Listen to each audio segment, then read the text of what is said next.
I'm a private pilot. Last week I saw things up there that I still can't explain. Written by linsywritesthings. Hey, I have some things I need to get off my chest. I think I just went through a near-death experience, and I haven't been able to get anyone to believe me. I'm a pilot who takes private clients on aerial tours of the mountains. For reference, I live in Wyoming, right in the middle of the Rockies. Lots of people, mostly tourists, want to be taken up to see the peaks. Great views all around, since we take off right in the middle of the basin. Anyway, I was looking at the weather reports for the week, and I saw that there were going to be extremely strong winds and possibly thunderstorms on a day that I was fully booked. I spent the whole morning calling clients to cancel or reschedule their flights for later in the week. But there was this one guy who wouldn't leave me alone, though. He kept offering larger and larger sums of money and saying that tomorrow night was the only day that he was available. He repeatedly stated that it was a once-in-a-lifetime opportunity, and he definitely won't have another chance to see it because of his age. Eventually, I caved. He offered to pay double to go tomorrow afternoon. I figured that since the weather wasn't projected to be at its worst until a few hours after his appointment, it would be okay to take one flight. I remember that I didn't sleep well that night, with a sinking feeling that something terrible was going to happen. The morning of the flight went as they usually do. I met the client in the lobby of the airport. The tower warned us to be back within an hour, and we took off. The air was humid and slightly breezy as we left the runway.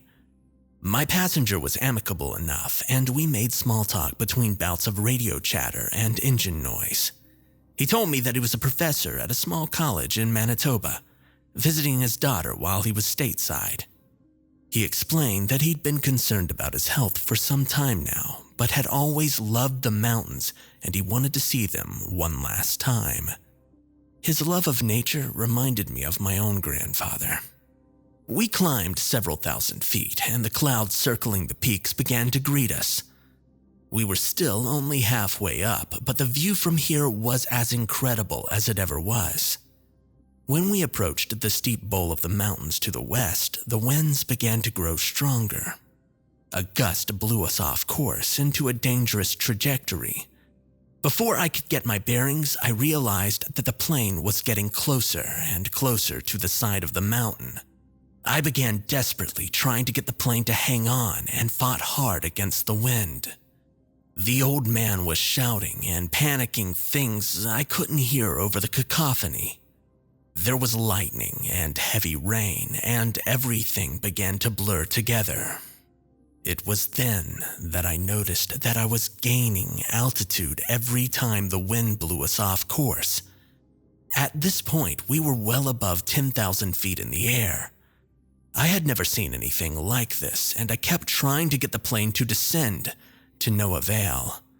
This plane wasn't supposed to fly anywhere above 14,000 feet, but it was our only option right now. I was focusing on trying not to stall or flip over. The freezing rain at this altitude made the plane heavier, and it was hard to keep the angle that I needed. Sometimes I just had to give in to the wind so that it would carry us even higher until it momentarily relented. But then, as we approached 15,000 feet, the rain, thunder, all of it just disappeared beneath us. The ice on my wings started to melt, and the sun was beaming brightly ahead of us. It didn't make any sense. Both the passenger and I had gone completely silent. If not for the engine noise, I swore that I could have heard birds chirping. I turned to the passenger, about ready to say, "Are you seeing this?" But when I looked, there was no one else in my cockpit. The color drained from my face, and I could feel my palms beginning to sweat. Despite the utopian scene from my windshield, all I could hear was my own ragged breathing echoing back at me through my headset. Where was he? He couldn't have fallen out. That's absurd. So, who was I talking to not even 10 minutes ago? A ghost? I tried to radio the tower, to no avail. That's when the dizziness hit. I double-checked the altimeter. That couldn't be right.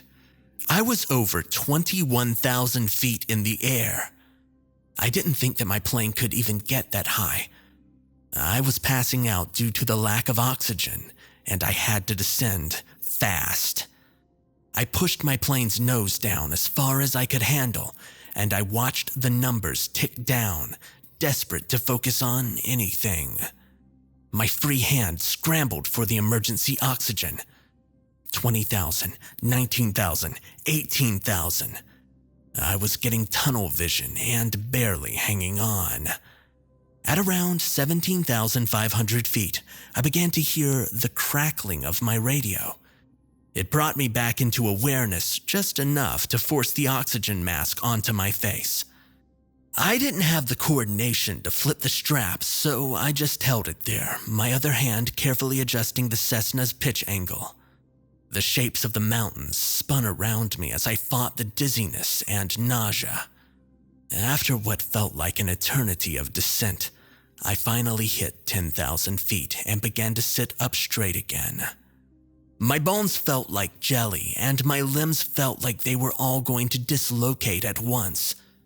But I was alive, with burning questions in my mind. I tried to get the tower to come in on the radio. No response. As I began my much shallower glide down to the surface at around 9,000 feet, I took the time to affix the mask to my face properly. The tower finally came in around 5,000 feet. The voice was different, though. A young woman instead of the man in his 30s that was there when I took off. No one should have done a shift change yet. I hadn't taken off until after lunch. Anyway, I landed without incident. I expected the runway to be slippery with rain, but it was completely dry.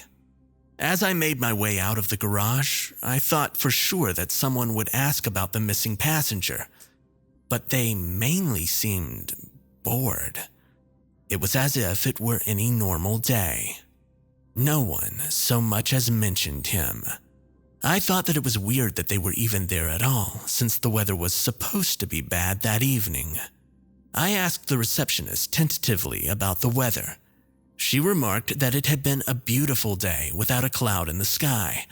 She also double-checked the paperwork from this afternoon and told me that there was no record of a passenger on my flight. I know there was someone that got onto that plane with me that day. There was a storm and that freak wind that carried me twice as high as I should have been able to go. I thought about ordering a search party for him, but there wasn't any record that he even existed. My fellow pilots only took pity on me and chalked it up to oxygen deprivation changing my memory of the events. But I had my emergency oxygen on almost the entire time. Some of them told me that it was just stress and that I should take a few weeks off for my health. Since that day, I haven't gone on any flights. I've also gone to see a therapist.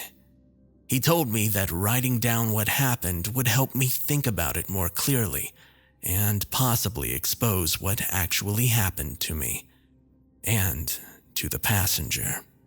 He didn't tell me to send it to anyone, but I figured posting it here couldn't hurt. I know people have stories like this all the time. People that only they seem to remember. At this point, I don't know what to believe, and I'm afraid that more things have changed than I know about. If you're still listening to this, just take my advice and don't get on a flight when it's supposed to storm.